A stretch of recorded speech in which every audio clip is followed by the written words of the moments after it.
Heads of superior courts and other courts across all cadres of the judiciary of the country have gathered for this year's edition of the National Conference on Judges' Performance and Evaluation. Also in attendance are the Chief Justice of the Supreme Court and some retired justices of the Apex Court. The primary aim of the conference is to discuss all things pertaining to judges' performance evaluation and an opportunity to reinvigorate their commitment to the bench. The theme of this year's conference, Judgecraft, Performance and the Way Forward. Oh yes, indeed. The lawyers, the courts, they're all connected. And so we've got Mr. Ikazo Akariwe here with us. He's a senior advocate of Nigeria. Good morning. Thank you for coming on today. Good morning. So quite a number of things playing out with respect to the laws, the judiciary, the constitution.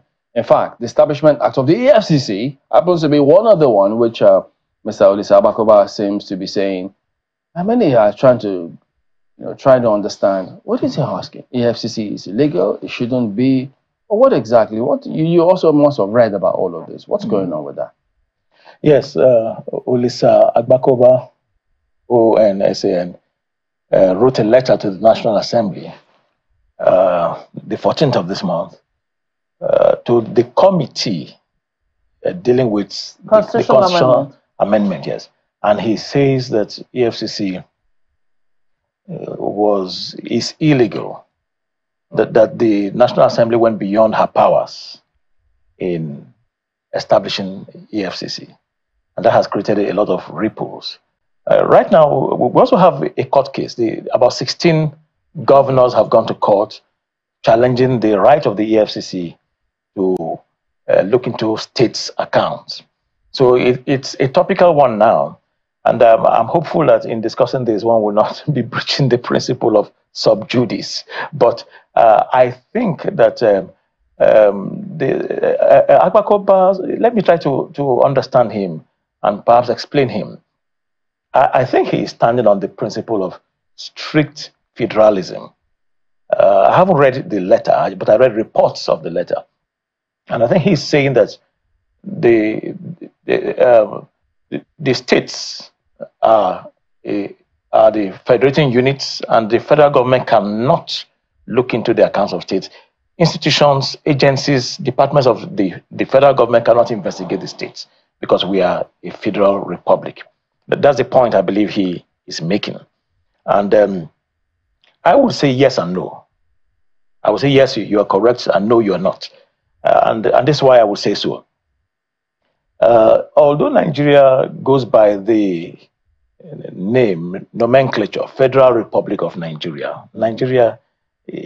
we actually a unitary federalism hybrid as a carryover from military government. We are both a unitary nation and a federal nation, a hybrid, which is why the NJC, which is a federal agency, is in charge of the salaries of the judges of the states. So if we're going to pursue a strict federalism, then the NJC will have to just take care of the federal, and then the states will take care of their judges. So we must always bear that in mind, that Nigeria will practice a cooperative federalism as opposed to a dual federalism, where the federating units mind their business and they hardly overlap with the central government. So that's why I would say he's correct and he's not. We should be evolving towards a pure federalism, even though I doubt if there's any pure federalism anywhere in the world, because there must always be elements of overlap. But the problem in Nigeria, I would think, is that perhaps our unitary experience is as much as the federal experience, because for about 30 years, the military were in power. And as you well know, when the military were in power, they transferred state governors, they breached the principles of federalism. And the makers of the Constitution did not think deeply enough, in my view, and they just maintained a lot of the things the military did. And so we are now operating a unitary federal hybrid. But is the EFCC really illegal? Supreme Court has made so many statements on that. So I'm a bit surprised. Amadi and the Federal Republic of Nigeria is a celebrated case where the Supreme Court, Mukhtar, JSC as she then was, she later became CJN, categorically said that the EFCC had a right to look into the accounts of the states. That the EFCC sues in the name of the Federal Republic of Nigeria, not in the name of the federal government of Nigeria. That case, they're all part of the Republic. Yes, that case created a distinction between federal government of Nigeria and the Federal Republic. The Federal Republic of Nigeria covers everybody, the states and the central government. But EFCC does not sue in the name of the federal government. Sure. So Supreme Court said you have the right to. I mean, that EFCC has the right to do what just they are doing. Talk to us quickly on this. Yes. How do you think we should correct this so that there will not be any overlap moving forward? I think that states should be required to domesticate the EFCC Act. I think there's one state now. Not just the EFCC. I'm talking about across board. Across board. Okay. When the federal government, when the central government, when the National Assembly makes a law, an act of parliament, it is my view that those acts of parliament should be domesticated in the state so that they can be effective in the state. And I think in a cooperative federalism, where they have a National Council of States meeting, the governors and the presidency can meet. Corruption is a virus. We need to deal with it. So we are setting up EFCC, and we need your buy-in so that there can be a domestication. All right. So we'll focus on some of these other matters when we return. But for now, we have to cross over and go for Business Morning on Sunrise Daily. So don't go away. Start now. Welcome back. So let's continue our conversation concerning the EFCC. Mr. Kaza Kariwe, Senior Advocate of Nigeria, still here with us. So, and thank you for staying on. Now, we're talking about how and what to do to ensure that is corrected, because today they're talking about the EFCC. Tomorrow, it could be another agency, and which may be a similar thing. So saying yes and no, well, clearly might not cut it. You need a definitive position so that everybody can know that, well, this is the direction, this is how we should go, as clear as possible. How should that be? Yes. I think that the way to go about it is, if there is going to be a piece of legislation, let us isolate corruption. Since corruption is such a national malady, and the government of Obasanjo wanted to give it a death blow, money laundering, fraud and all that, what they needed to have done was to have not just enacted the EFCC Act at the center, at the National Assembly. They needed to have gotten the buy-in of all the governors. And Obasanjo had a spectacular way of getting buy-in of governors. He was a formidable and tough leader. And the states need to come in. We need to always keep at the back of our minds that we are a federal republic as opposed to a unitary state.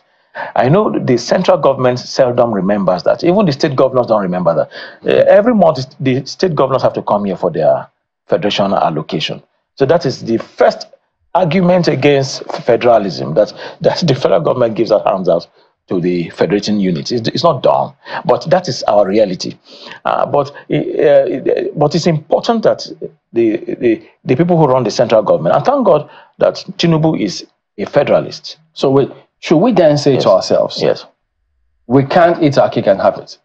If we want to be unitary, then let's be unitary. Federal, then let's be federal. In the real sense of the word, yes, we have to be federal. Right from the resources, yes, across board. Across board. You can't come and say, oh, this creation is overstepping the bounds, but the resources that come from particular states or something goes to the center. Yes. While some states are getting. We need to resolve the federal issue. The question of federalism needs to be resolved in Nigeria. And if we resolve it, there'll be more peace in this country.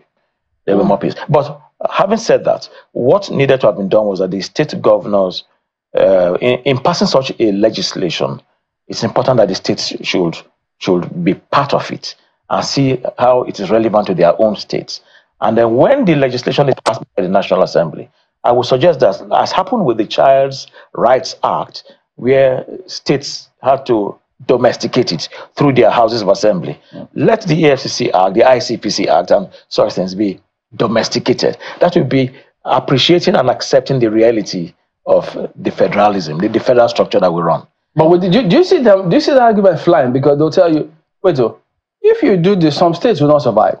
The taxes that come from those states or the IGR there leverages on what comes from the center. There is no question that the day we decide to run a proper federation, some states will have to merge. There is no question that there are states which have the capacity. Northern states, many northern states can survive if those solid minerals God has so generously bestowed them with were to be properly exploited by them and not by individuals like we hear. There are many northern states that will survive on solid minerals, but truth be told, 36 states of Nigeria, not all can survive. Merge them, because we should run a fiscal federalism. Or they will run according to their pockets. Or run according to your pocket. Yes. And that brings me to another thing. How do you run a country and you make minimum wage across board? House rent in Lagos is different from house rent in Zamfara. Yeah, but I mean, Labour has made the argument over and over again that a country must have a minimum wage applicable to the entire country. There must be a minimum that no one should be able to go below.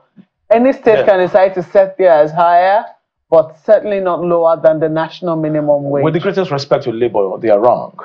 They are wrong because the economic situation, the cost of living in Lagos is not the same as the cost of living in Enugu, and so there should be state minimum wage, which Labour can negotiate with across the nation. How can you say 70,000 naira a month? Some states can't afford it, and when the states observe it in breach, what does Labour do? Nothing.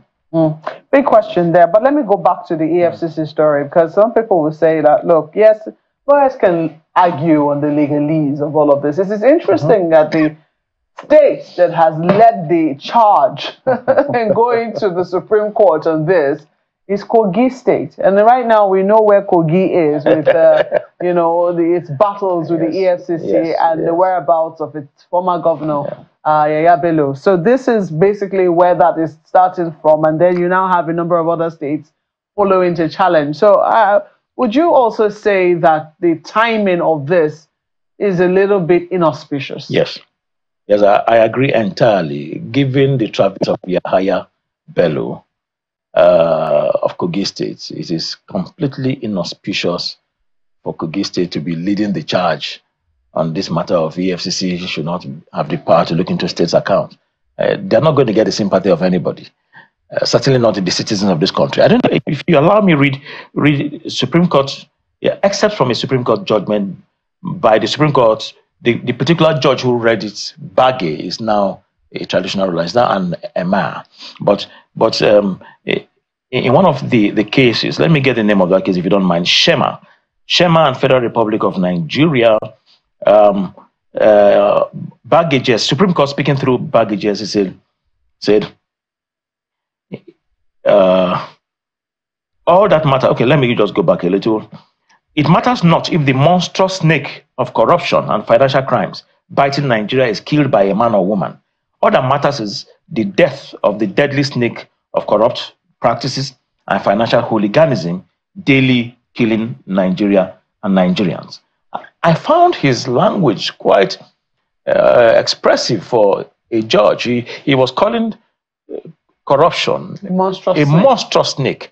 And it doesn't matter who kills that, it must be killed. So that is why, and I hope I'm not overstepping my bounds of sub judice, because I know Supreme Court is hearing something like that.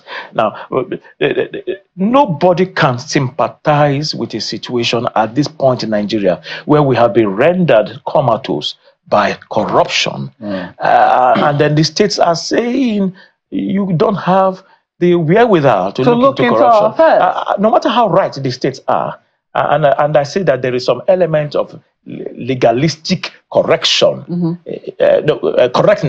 legalistic correctness in what they are saying.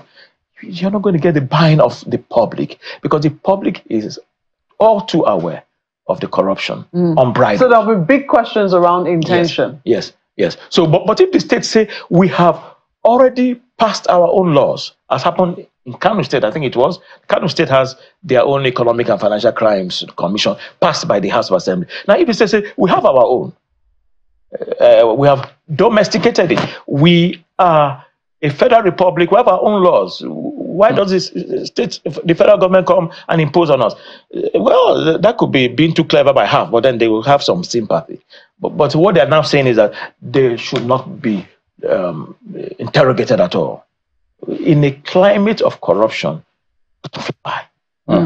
Well, I might have some questions. Please go ahead. One of the things that bothers me about this is we're always talking about the rule of law. In every one of these situations, we're always talking about the rule of law. And the judiciary itself has one way or the other come on under some kinds of flack now. With these new narratives coming from the new CJN and a number of other, media, judicial practitioners such as yourself, what is missing? What are the gaps that we need to fill so that we can at least get a measurable level of rule of law? I know there is no such thing as perfect, but at least something measurable that we can say the judiciary indeed is the last hope of the common man. I think it is my respectful view that the gap in the rule of law is the failure of governments, both federal and state, to respect the decisions of the courts. That is the biggest undermining of the rule of law. What does the rule of law mean? It means that the law rules. In Nigeria, we find too many decisions of the courts ignored by government. So what has happened is that the judiciary has been weakened. The rule of law as a concept has been weakened by the government. And that is where we must give kudos to President Jonathan, who obeyed the decisions of the courts. That was something he did faithfully. He strengthened the rule of law.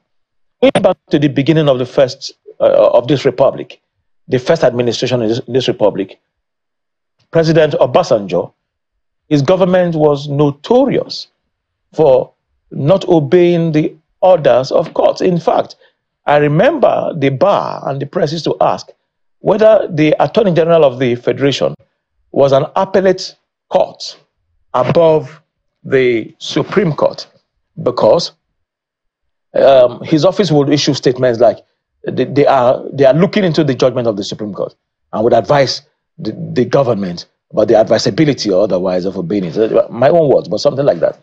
Now, we have a situation where the courts have asked for Ibrahim El-Zakzaky to be released and a couple of others, and they are observed in breach. The government of Buhari, General Buhari, also would not obey the orders of the courts. I think soldiers in power, even when they become civilian leaders, don't have the temperament or the understanding of the importance of the rule of law. So to answer your question more clearly, Kayode, is simply, Ayo rather, is that simply the rule of law suffers a gap because the judiciary as an institution is disrespected. It has been weakened. And like Obama said when he visited Ghana during his time as president, that Africa needs to move from the era of strong men to the era of strong institutions. We have a situation where our institutions are made deliberately weak. And any nation which weakens her judicial institution is asking for anarchy. So that is the major problem why we see a failure of the rule of law in Nigeria. Perhaps there would also be obey the orders of court. There would also be those who will point out to you, sir, that sometimes it is the judiciary that makes itself available for such. For instance, there are those who would say sometimes in some cases it's judgment for sale. That on the one hand, someone will come to the judge, to the court, and get this order. On the other hand, another person will go to another court, get a counter order, and stuff like that. It is something that the CGN has also spoken to. And so one is just wondering if the judiciary itself has not positioned itself in such a way, because if a judgment is made, the assumption could be made in some quarters that it was bought. And consequently, someone will say, well, I know the process through which you got this judgment. Consequently, I'm not going to obey it. So where do we go from here? Two conflicting judges all on one same issue. How then does the judiciary handle itself, purge itself of that? The judiciary can't recuse itself. It is my view that allegations of corruption in the judiciary are exaggerated. That is not to say that we don't have corrupt elements, and that is not to say that our sanctioning process is not too slow and too limited. Let me just break that down a little.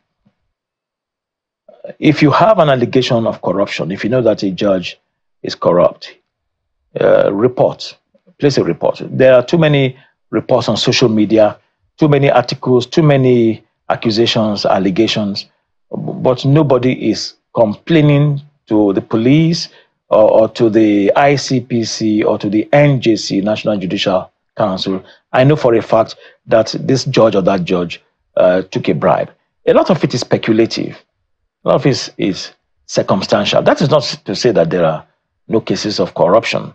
Okay, now, on the issue of conflicting judgments of court, and your suggestion, Ayo, that these judgments appear to have been for sale, they appear to have been bought. That's why they are conflicting judgments. You'll be surprised to know the place of science and technology in preventing, stopping conflicting judgments of courts. The judge in Port Harcourt, in Federal High Court, Port Harcourt, who gives a ruling, which 3 days later is contradicted by a judge in Kano. How do you know that the judge in Kano knows about the ruling in Port Harcourt? I suggest to you, to all of us, that many times the judges don't know. Many times the Court of Appeal, Benin Division, does not know the decision of the Court of Appeal in Calabar Division. They have a functioning website where all their judgments and rulings are uploaded within 24 hours. Does the Federal High Court have a functioning website? Now, if you go to the website of the Supreme Court of the UK, today is Friday, isn't it? Judgments delivered on Wednesday this week, you will read them. You will read the judgment delivered 2 days ago on the website of the Supreme Court of the UK. You will not read judgments delivered in January this year on the website of the Supreme Court of Nigeria. So, how do I, as a judge, know that a decision has been delivered by my brother judge, which contradicts the position I'm about to take? Now, for us to deal decisively with this situation of conflicting judgments, which many Nigerians attribute erroneously to corruption. And I think I will be a very bold judge indeed to know that my brother justice of coordinate jurisdiction has taken a decision and I go directly opposite his own. It takes some brazenness, maybe, unless I'm fully convinced that he's wrong. But it's not really something a judge will do if he knew about it. Interesting that you put it that way. If we were to resolve the technology question, let us have functioning websites. And my law office has a functioning website. Why can't institutions of state have functioning websites? You know, it's interesting. My apologies, you know, because I really do understand where you're going, because it's an argument that we have also put forward. I mean, for instance, why would a judge need to write longhand if you can get someone to just type these things and then they can just read it? Because we even hear stuff like, okay, this thing is right there now. Okay, we need to doctor it because it's not clean and all of those things. Anyway, that's another issue altogether. And I'm hoping, because just one issue that came from that is, on the one hand, it is this on this same issue, in Port Harcourt and in Kano, legal representatives are on the two sides of the divide. All three can't be ignorant, but that's a matter for another day. How about this interesting angle of the attempts that, suggestion, which we understand has gone through second reading, that the road safety officers should begin to bear arms. There are those who are wondering where in the universe that is going to be located. And how do you situate that in our ethos today? Permit me, Ayo, to just backtrack a little. You raised an interesting point that lawyers are on both sides, and that the lawyers to Party A would know that another court in another state had given a decision in favor or against their party, yet they went to another state and did the case. I think you are right there, that where the judges do not know about conflicting judgments, sometimes lawyers know. And that brings into question the strength of our disciplinary mechanisms.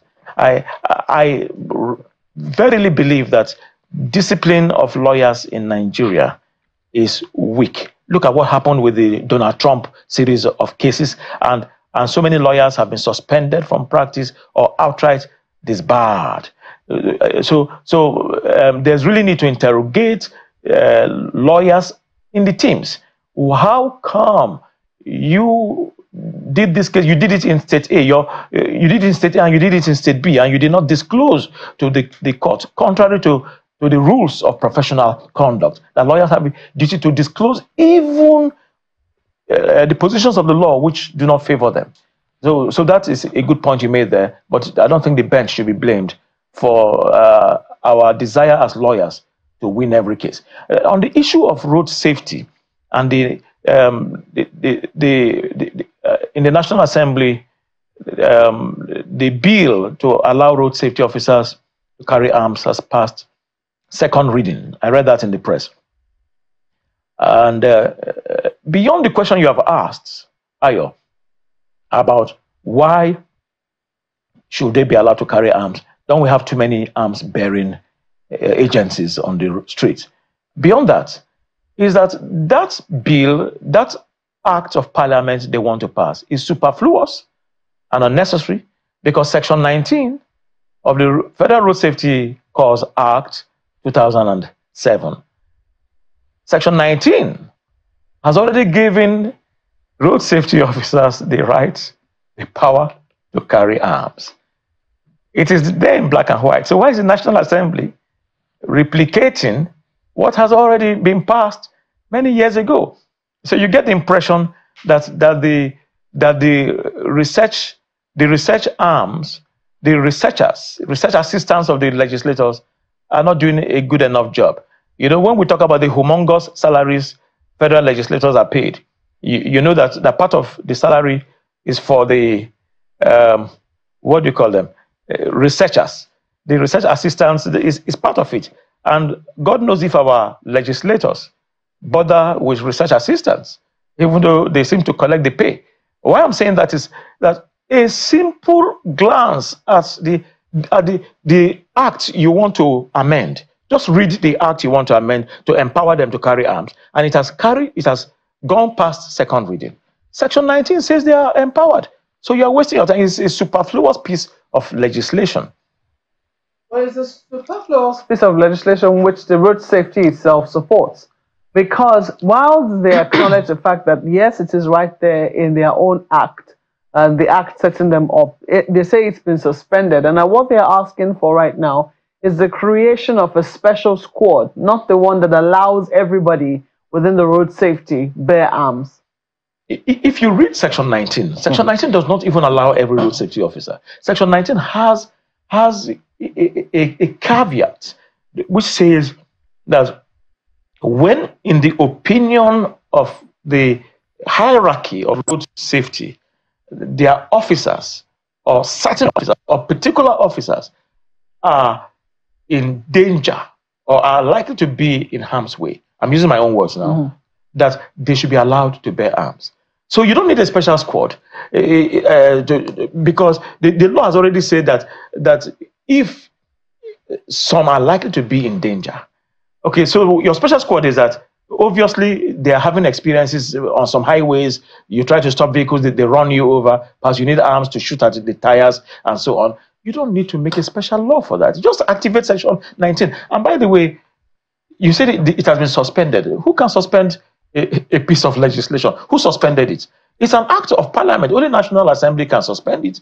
And there is no evidence of such a suspension. You know, if we've just looked back a little bit with some of this seeking for special squad. Yes. I know only recent history tells us. Yes. Mobile police unit, special squad. Yes. Special anti-robbery squad, special squad. Yes. We know the consequences of some of those things. And so if you want to do the citizens same suffer. thing again, and then in addition to that, why does it always look as though there isn't so much critical thinking that goes into some of these things? Yes. If you're asking to shoot at somebody's tires because it got away, what's happening to all the data agencies that you have? Exactly. All you need to know is that, look, I know who this person is. You can locate the person. You simply say, look, the lights flagged you. This is the camera. These are basic things, or they appear basic anyway. So, but having to throw guns and hammers at everything, why are we always like There are too many guns on the streets. At my age, I feel traumatized seeing people holding guns on the road. Sometimes I say a prayer.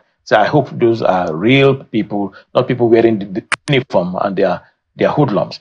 And a friend of mine who's living in the US, we went to school together in Nigeria, but he's married in the US and has kids there. So he brought his kids home and seeing so many checkpoints with guns, they began to cry. And that they were so traumatized, he doesn't know how he can bring them home again. So we don't know the effect of the militarization of our space. There are too many guns. And like you said, Chamberlain, again, we are not making use of technology. CCTVs pick the camera, pick the number plates of cars. I was in Singapore, was that in 2017 or thereabouts? And the people in Singapore, friends I made there, complained. They were complaining. They said Singapore is a fine city. I said, yes, it's a very fine city. They said, that's not what we mean. There are too many fines here. I said, why? I said, anything you do, you beat the traffic light, the cameras, they pick you. Everything, you drop a piece of litter on the road. As you are walking on the road, the cameras, they pick you and they will search and search and search till they get you. And you pay a humongous fine. We can begin to make use of technology in Nigeria rather than put more and more guns, which, like you rightly opined, will be abused. In other words, the best of us have got, you have to go out there and participate in the process. If you let politicians keep putting their cronies, this is the kind of things that you get. You know, they want to throw guns at everything these days. Always a pleasure to have you on, Mr. Kazu Akariwe, Senior Advocate of Nigeria.